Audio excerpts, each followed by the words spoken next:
Semantics, I mumble. And our busboy landed in the hospital.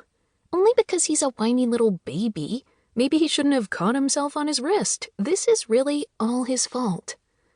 My dad runs an aging hand through his gray speckled hair, and it's the first time in a while I've noticed how old he's beginning to look. I guess that's what happens when you're approaching your mid-60s. Your age starts to show. My parents tried for years to have children and were in their late 30s when they gave up hope. Imagine their surprise 2 months later when they found out they were pregnant. With twins. We were miracle babies, considering my mom had a geriatric pregnancy.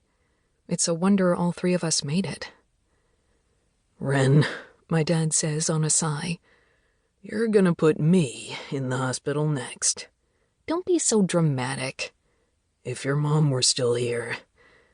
My heart squeezes at the thought. Parents prepare you for a lot in life. Riding a bike, teaching you to read, dealing with boys, how not to spend all your money on Beanie Babies. They get the basics down and you're ready for almost anything. Except brain aneurysms, or the utter heartbreak you endure when one strikes and takes them away from you. They don't prepare you for that at all. I know. Eyes up in the dining room. I'll do better, Dad. He narrows his eyes at me, and this time I roll mine. Sorry, I'll do better, Simon. He insists on me calling him Simon at work because it's more professional or some crap like that. Matta girl. He chucks me under the chin.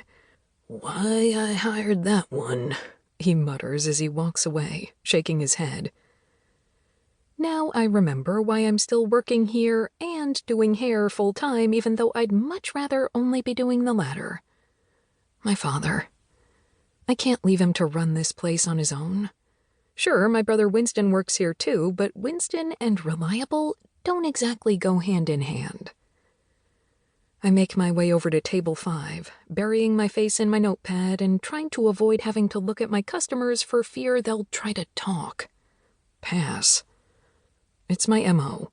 All the regulars here know it. I'm not big on chit-chat or eye contact. I simply want to take your order, bring your food, and send you on your merry way, stuffed and satisfied. Hey there, Wren. My shoulders relax at the familiar timbre, and I want to shake Drew for her purposeful misdirection. Hottie my ass. 2 of my regulars, Randy and Blythe, stare up at me with goofy grins. If I had to guess, they have about 5 years on my dad, but they seem years younger. Randy's loud and goofy and always getting himself into trouble, and Blythe colors her hair brighter than anyone I know, me included. She's currently rocking bleach blonde locks with robin's egg blue tips, and I'm sure she'll be back in my chair soon, trying something new.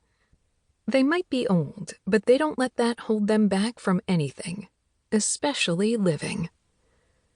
Unlike my father, who is... well, he's hanging on. My lips pull down at the thought of my dad. I know a lot of the aging he's seen in the last few years is the heartache from losing my mother, which in turn makes my heart ache. And is another reason I can't seem to walk away from this place.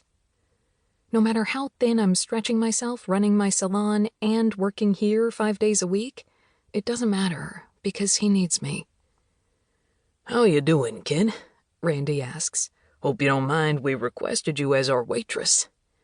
I paste on a dopey smile of my own. You kidding me? My 2 favorite customers making a special request for my grumpy ass? I love it. Randy chuckles at me, and Blythe shakes her head, smirking. How's it going with Ed? I try not to grimace at Randy's question, but he catches my reaction anyway. Ed Carlton is technically the owner of my salon. I've been renting his house for nearly 2 years now with the intention of buying the place, but when we started drawing up the contract for me to buy it, his kids stuck their noses in our business and now he's waffling on our deal. Which means I've been living month to month, not knowing whether I'm going to be able to keep my doors open. It's soul-crushing, knowing you could lose everything you've worked so hard for and there's no...